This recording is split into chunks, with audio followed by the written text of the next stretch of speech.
Hello, so my name is Jonathan Moquist, and I'll be leading this professional development, dealing with parental involvement and behavior management.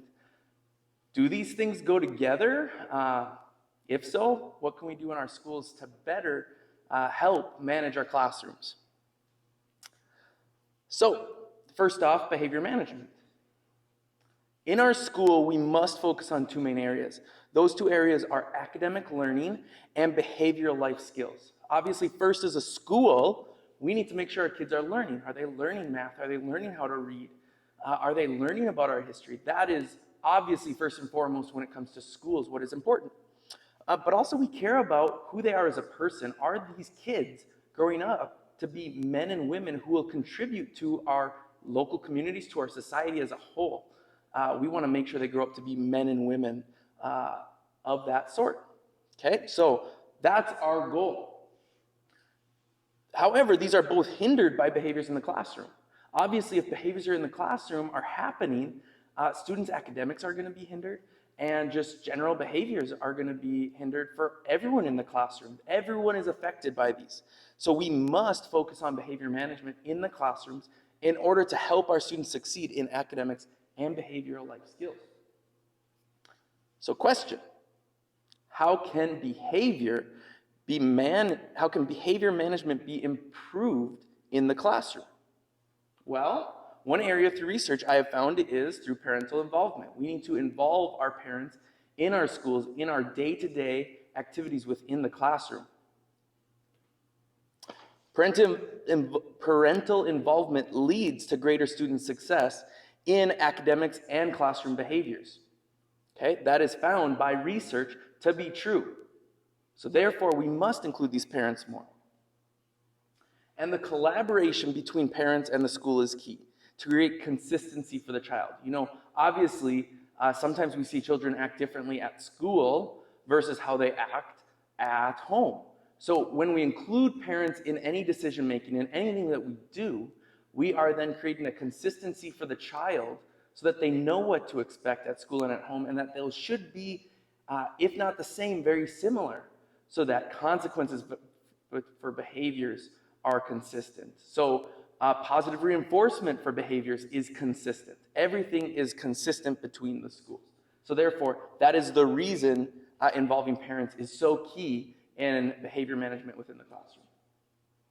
Okay, so question then, who is responsible for creating a culture of parental involvement in the school? Okay, who is the most responsible for that? Who does that fall on? Okay, ultimately, it seems to be the teacher's responsibility. Now, as an administrator, I want to support teachers in any way I can. So therefore, administrators, I will work as hard as I can to create parental involvement within the school. However, research shows that teachers are the ones that can create the biggest impact within the school. It really falls on teachers in the end. Okay? Minimizing behavior begins with the teacher showing emotional support to diverse learners in the classroom. So you as teachers, first and foremost, even before considering parents, you must show emotional support to the kids. Okay? That is first and foremost. If the kids know that they can trust you as a teacher, that will grow their relationship with you and help them to have better behaviors first. Okay? But ultimately, the teacher can create the greatest family involvement in the school. They are the ones, because parents know they see their kids one-on-one every day, they are the ones that care to hear from you as the teacher, not me as an administrator as much. It's you that creates that. So, ultimately, that's what I'm putting on you today. And I am going to be there to support you through the whole thing. However, it's on you. I'm there to support you, and I am here to support you right now. Okay? So, what can you do to create better parental involvement? Here are my tips. This is what I suggest you do as a teacher in order to create a better classroom environment. Okay? So, my tips. First, be creative. Often, the best ideas come from teachers. I can sit here and tell you things over and over again, but you know these students. You get to know their families. So ultimately, think of each individual kid, and it is you that has the best ideas. You know how you can reach that kid. You know how you can reach that parents. So just be creative. What are you thinking? What are you already doing? I would love to hear that and we can talk about what you're doing and share those ideas among yourselves so that we can all become better because of it. Okay? Second, ask for parents to explain their child's strengths and needs on day one of the school year. Okay? Oftentimes, as a school, we are always playing catch up, right? From the very beginning, you just get to know your student on the first day of school. You're there observing them. You're looking at what their strengths and their needs are. But it takes you, oftentimes, if not weeks, months, to figure out students that have extreme behavioral needs. So rather than just sit and wait for that months and months, let's ask parents right from the beginning. And that's, if we do it with every kid, we don't have to worry about getting consent. We're just asking every parent, what are their strengths? So we know them better.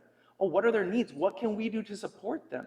We identify these kids with behaviors immediately so that we can better meet their needs earlier.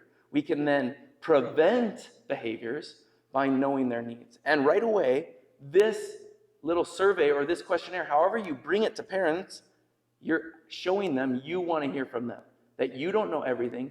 Parents know their kids best. So ask them first. Okay? Tip 3, use a variety of methods to communicate. As difficult as this is for us as a school, parents don't always all respond to communication in the same way. I mean, even your friends. Some friends are people person. They just want to talk to you face to face or call you on the phone. Some prefer a text. Some just would rather you drive over to their house and talk to them in person. Everyone's different, and we need to understand that's true of our parents as well. So we must reach them in whatever way they prefer. Okay? The first method of communication that we probably prefer, I know I do, and most of our parents do prefer, is email. I think that's because they can get to it and email whenever they have time. They can respond to it whenever they have time. Often, email is the first preferred, but that doesn't mean it is everyone. So make sure we're emailing our parents, but we must use other methods as well. Second, we must use the phone. We should call them, okay? We need to be in touch and have that verbal communication with them as well. Sometimes over an email, you can't get the same point across. So phone is another way that we can get a hold of them. Okay? A controversial area can be social media. I know sometimes we question, what is the right line to cross with social media, our personal and our professional areas? But there are some social medias that we can use that parents appreciate to get a hold of that way. Oftentimes, as crazy as it is, that's the only way they will get back to us. So use these variety of methods.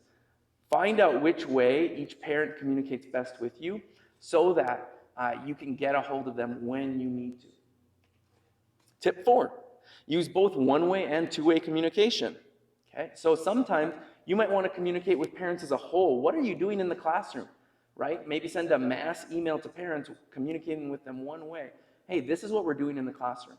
Maybe you send out a monthly update or a weekly update. Have those one-way communications so that you're keeping parents in the loop of what you are doing in the classroom. Okay, but it's also important that you open up two-way communication. Make sure parents know that they can get a hold of you in any way they want. Maybe you send out an email, they know they can respond to that. Maybe you call them, but they don't answer. You leave a voicemail so that they can get back to you, okay? Make sure that that open line of communication is open so that parents know that they can reach out to you rather than just you reaching out to them. That is the key. Okay? Tip 5, call home to report positive behaviors. How many times do parents only hear the negatives of what's going on in the classroom? They only hear their child made a mistake today in the classroom. They had another behavior. How frustrating that can be for a parent to hear that over and over and over again. As a parent myself, I get frustrated when my kid does negative things over and over and over again. But I get so encouraged when I see something positive that they do. So reaching out to them consistently, maybe even daily for those kids that have extreme behaviors, reach out to them to show, hey, this student, your child, did something great today. It wasn't maybe all great, but they did this that was great. So many kids want that attention. They want to hear those good things. And this has been shown to improve behaviors both in elementary and high school. Even high school kids like to hear positive things about themselves from their teachers. I know it seems uncool to us that they would want that, but they do. They crave that attention. Tip 6. Work to better include parents in brainstorming solutions for their child.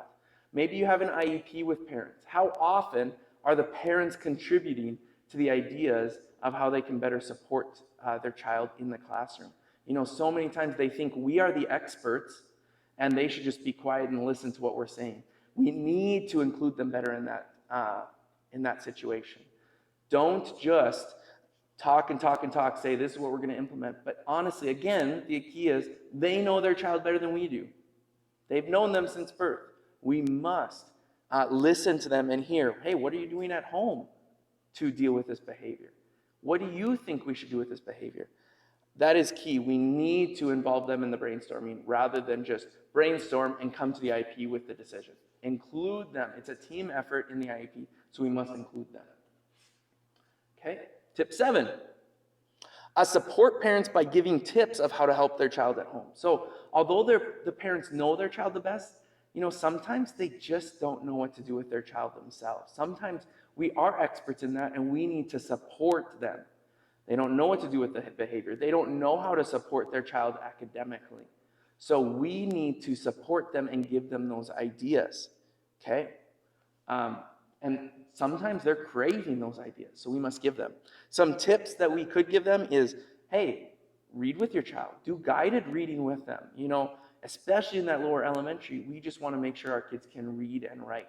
So encouraging them to do those guided readings with them at night. What a great thing to do. Also with homework, sometimes parents think, oh, they got to get all this homework done because the teacher required all of it. Stress with your parents that you care more about the quality of their homework than the quantity of it. Some students take longer to do things. The important part with homework is that it's practice. We want to make sure our kids are practicing equal amounts so that they can get to that same goal. So stress with parents. It's not about how much homework they do, but it's the quality. Sometimes parents need to hear these things from us as teachers, as a school, to know this is what we care about. Because they maybe had a completely different education growing up, where it was totally different from what we experience today. So we need to stress these things of what we care about and what we want to see in parent communications with their kids at home. Invite parents to volunteer within the classroom. What do you have that they could do within the classroom to support your class? Maybe it's they have a job and you want to have them come in and share that job with their students, with the students of the class. That would be great to do. Maybe it's just coming in and doing an art project with them, or in like a preschool class, having them just come and read to the class. Having them in the class makes them feel a greater part of their kids' education. And that's what we're striving for, so that we build those relationships with parents and we make them feel like they are a part of their education, not just leaving it on us, but they are a team with us, working hand in hand to better help their children succeed. Okay? My 9th and final point is include specific engagement ideas in every lesson plan you do. Okay? Have a spot on your lesson plans. This is my parental engagement piece of this lesson. Maybe it will be a parent came into the classroom that day. That's great. Maybe it'll be, I'm going to send out an email at the end of the day telling the parents what we did today, and even including pictures in that if you did an art project you want to show them. Maybe the parental engagement is telling your kids, hey, this is what we learned today. Go home and tell your parents that this is what you learned. Teach them this thing that you're doing. Maybe it's a new way we do math, as Common Core is a big issue today. Have your kids maybe teach their parents, hey, this is how I learned to do adding today. What a great way for their parents and children to meet together and benefit from that. You're connecting them person to person, and it's dealing with academics. Okay? So those are my tips, but ultimately all of these tips are research driven. So at the end of my presentation here, I have all these references that I got all my information from today. I would encourage you to come and talk to me. I will share any of these resources with you so that you can read them yourselves. Let's talk about this. Let's come together. Let's build our ideas so we can better create family engagement in the school, so that ultimately we can create better behaviors and better behavior management within the classroom. Thanks so much. I'd love to talk to you afterwards to discuss any of this further.